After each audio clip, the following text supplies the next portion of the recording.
Salut, c'est la Croûtique. Et aujourd'hui, on parle de Along with the Gods, The Two Worlds. Sorti en 2017, produit et réalisé par Kim Myung-hwa, il s'agit d'un film sud-coréen d'action-aventure avec sa bonne dose de drame familial et une pincée d'enquête. Ça vous semble un pari intenable? Laissez-moi vous dire que vous vous méprenez avec fracas. Along with the Gods est simplement mon blockbuster préféré. Quel exemple plus vibrant que celui de Along with the Gods pour vous expliquer en quoi je n'ai rien contre les blockbusters et les effets spéciaux à outrance lorsqu'ils sont bien foutus. Commençons par le synopsis, histoire de voir un peu ce que l'histoire a dans le ventre. Kim Ja-hung, pompier à ses heures perdues, meurt dans un moment de bravoure faisant de lui un parangon de vertu et est accueilli par ses gardiens dans l'au-delà. Là-bas, il devra traverser les différents tribunaux des enfers qui le jugeront pour ses torts commis et le puniront au besoin. Occasion pour le film de nous faire revivre à reculons les événements de la vie de Kim Ja-hung. Mais ce n'est pas tout, puisqu'un esprit malveillant a envahi l'au-delà, ce qui signifie qu'un proche du pompier est mort dans le déshonneur. Gangrim, le chef parmi les trois gardiens, part donc enquêter sur Terre pour voir qui est mort et dans quelles conditions, remontant au passage dans le temps pour mener à bien la mission qu'il s'est donnée.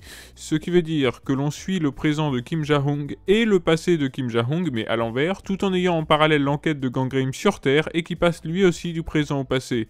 Et on a là l'un des rares problèmes du film. Au premier visionnage, il y a forcément des moments où l'on va oublier qui est qui ou sur quelle temporalité on se trouve. Le long métrage fait tout pour nous assister dans notre découverte de l'œuvre, en donnant par exemple un signe distinctif à la plupart des personnages, mais ce n'est parfois pas suffisant et on finit par se demander pourquoi un tel se retrouve là à tel moment, pourquoi un tel autre est déguisé ainsi, ah mais c'était lui en fait, etc. Mis à part ça, le scénario déboîte simplement. Déjà, c'est extrêmement bien rythmé, sur les 2h20 de film, pas une minute n'est à jeter. L'alternance entre enfer et monde des vivants donne un tempo impossible à prendre à défaut au film, et surtout, l'histoire est incroyable. Rebondissements, retournements de situation, péripéties qui nous accrochent aux accoudoirs, le film a le temps de jouer avec le film de tribunal, d'enquête, de comédie, le drame familial, voire l'horreur, tout ça en proposant certaines scènes d'action absolument incroyables de créativité, le tout dilué dans un voyage long et fastidieux qui nous fait visiter des décors de très haute volée. Visuellement, ça arrache grave. Normalement, vous aurez pu le constater par vous-même avant même que je ne le précise. Les environnements sont d'une richesse et d'une quantité assez folle et généreuse, servis par des effets spéciaux juste sublimes dans des tons très colorés, appuyés, presque cartoon. Et ce n'est pas étonnant lorsque l'on sait que Along with the Gods est adapté d'un manhwa, et le réal a tout compris quant à comment adapter l'œuvre. Les plans sont toujours assez larges, extrêmement composés, les mouvements de caméra sont toujours sensés, ont toujours quelque chose à dire, notamment sur la démesure des décors ou de l'action, et surtout, cette caméra, elle se permet de sacrés trucs. Le tout premier plan du film donne la couleur. Il s'agit d'un petit plan séquence durant lequel on introduit le personnage principal, son sauvetage héroïque, toute sa vie, qu'on ne comprendra que plus tard, mais on introduit aussi la caméra hyper mobile, centrée sur l'action, qui ne coupe pas pour un oui ou pour un non, qui nous montre les choses, tant la vie que la mort, littéralement, et surtout, qui propose une esthétique et une manière de filmer qu'on n'a pas chez nous, en Europe ou dans le cinéma américain.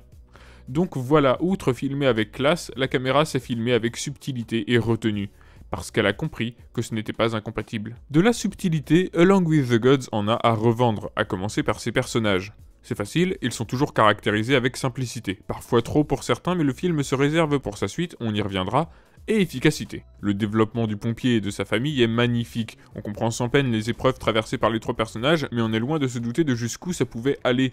Et mine de rien, les thèmes abordés sont assez graves. La pauvreté, la mort, le suicide, comment certains se tuent à la tâche. Je ne connais pas les réalités sociales de la Corée du Sud, mais je suis à peu près certain que ça touche assez juste. Aussi, un truc assez étrange avec ce film, c'est qu'il propose à plusieurs moments des préfigurations qui n'ont pas de réponse dans le film. Pourquoi ça ? Eh bien parce que Along with the Gods est en fait un diptyque. Ainsi, le développement manquant des personnages dans le 1 est en fait le centre de toute l'intrigue du 2. Ne voyez pas Along with the Gods comme deux films de 2h20, mais plutôt comme un film de 4h40 en deux parties. Ça change beaucoup de choses et apporte des éléments de réponse bienvenus à des questions que nous étions en droit de nous poser une fois face au premier film pris seul. Il y a plein de scènes qui m'ont marqué et que je garderai longtemps en tête. Je prendrai pour exemple les scènes de découverte des tribunaux, notamment celui dans l'eau, que je trouve incroyablement rafraîchissant. Lol. Mais ce qui me scie le plus dans ces tribunaux, c'est la mise en scène de la découverte des punitions. Toujours en un seul plan, on passe de Kim Ja-hung à la machine infernale en un grand mouvement de caméra qui survole comme ça toute la scène. On a les cris des victimes qui se font entendre, c'est à la fois terrifiant et limite jouissif. vu la manière dont c'est représenté. Ce sont des scènes particulièrement cruelles pourtant, et encore une fois, on voit très rarement ce genre de choses dans le cinéma à grand spectacle qu'on connaît. C'est tellement inventif, c'est une petite merveille de créativité ce film. Et c'est pas tout, tant qu'on parle des scènes avec effets spéciaux, regardez-moi les scènes de course-poursuite qui impliquent Gangrim, et un personnage dont je ne dévoilerai pas ici l'identité. Le nombre d'idées à la seconde pour illustrer l'urgence, et vas-y que je t'enchaîne des zooms, des travelling compensés, des plans qui adoptent presque la vue de Gangrim, donc à la première personne. On a même des plans qui semblent faits pour être vus en 3D. Il y a plein de moments dans le film où la profondeur de champ est extrêmement travaillée, notamment parce qu'une fois de plus, la caméra se permet vraiment de se balader partout. C'est pas un film d'action, hein. Il y a vraiment très peu de scènes de combat ou quoi, surtout étalées sur une si longue durée. Mais alors quand c'est fait avec le même soin que tout le reste, et wow. Donc voilà, je suis loin d'avoir tout abordé, mais je pense avoir fait un tour assez raisonnable du propriétaire pour vous donner envie de vous intéresser au film, si c'est votre délire. Et si ça ne l'est pas, laissez-lui quand même sa chance. C'est un film qui aborde le thème universel de la famille.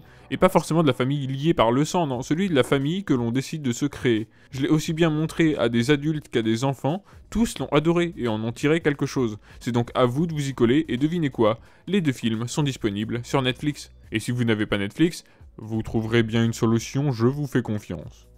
Merci de m'avoir écouté louer un film que j'adore jusqu'au bout, n'hésitez pas à me dire ce que vous avez aimé dans cette vidéo, ce que je pourrais améliorer, et surtout de me dire ce que vous avez pensé de ce film une fois visionné. C'était La Croûtique, salut.